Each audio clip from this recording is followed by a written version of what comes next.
Hello नमस्कार, मैं आपकी एजुकेटर सीमा गोस्वामी।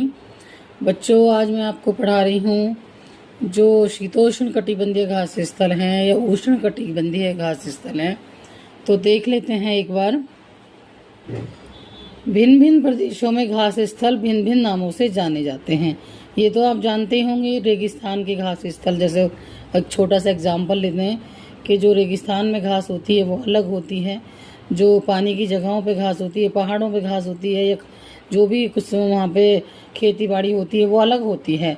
तो यही कह रहा है कि भिन्न भिन्न प्रदेशों में घास स्थल अलग अलग या भिन्न भिन्न नामों से जानी जाती है, जैसे कि उष्ण कटिबंधीय घास स्थल। अब इसको थोड़ा सा हम देख लेते हैं।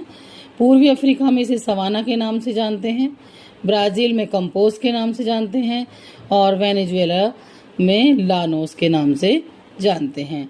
अब क्या है, देखो बच्चों, ये जो उष्ण कटिबंधीय घास स्थल हैं ये होते क्या हैं ये भी पता होना चाहिए। ये ऐसे वन या भूमध्य रेखा के दोनों ओर से में होते हैं जो उष्ण कटिबंध क्षेत्र है वहाँ तक ये फैले रहते हैं, और भूमध्य रेखा की किसी भी तरफ उगाते हैं। जो भूमि की मध्य रेखा है वहाँ कहीं भी उगाते हैं। ये वनस्पति निम्न में से मध्य वर्षा वाले क्षेत्रों में होती हैं। जो उष्ण कटिबंधीय घास स्थल हैं वो जो कैसी होती हैं, जहाँ वर्षा मध्य होती है। ये क्वेश्चन आएगा, जरूर आते हैं। और इसके अलावा बच्चा ये लगभग 3 से 4 मीटर की ऊंचाई तक बढ़ सकते हैं। इनकी ऊंचाई भी पूछी जाती है, तो 3 से 4 मीटर की ऊंचाई तक बढ़ सकते हैं। अफ्रीका का सवाना घास स्थल ऐसा ही एक उदाहरण है।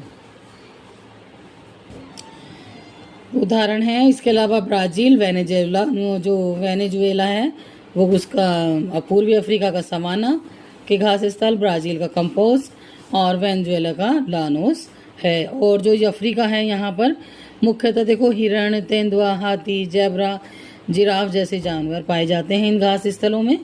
इसके अलावा बच्चों अब देख लेते हैं शीतोष्ण कटिबंधीय घास स्थल। ये क्या है, ये अर्जेंटीना में पंपास के नाम से जाने जाते हैं, उत्तरी अमेरिका में प्रेरी के नाम से जाने जाते हैं, दक्षिण अफ्रीका में वेल्ड के नाम से जाने जाते हैं, और मध्य एशिया में स्टेपी के नाम से जाने जाते हैं। ऑस्ट्रेलिया में डॉन के नाम से जाने जाते हैं। अब इसको देखो, एक और चीज़ देख लेते हैं, इसको एक्सप्लेनिंग में देख लेते हैं कि कहना क्या चाह रहा है। ये तो हो गए उन जगहों के नाम जहाँ पर शीतोष्ण कटिबंधीय घास स्थल पाए जाते हैं। तो देखो बच्चों, ये मध्य अक्षांशीय क्षेत्रों और महाद्वीपों के भीतरी हिस्सों में मिलते हैं। क्या मिलते हैं? शीतोष्ण कटिबंधीय घास स्थल। यहाँ ज़्यादातर छोटी छोटी एवं पौष्टिक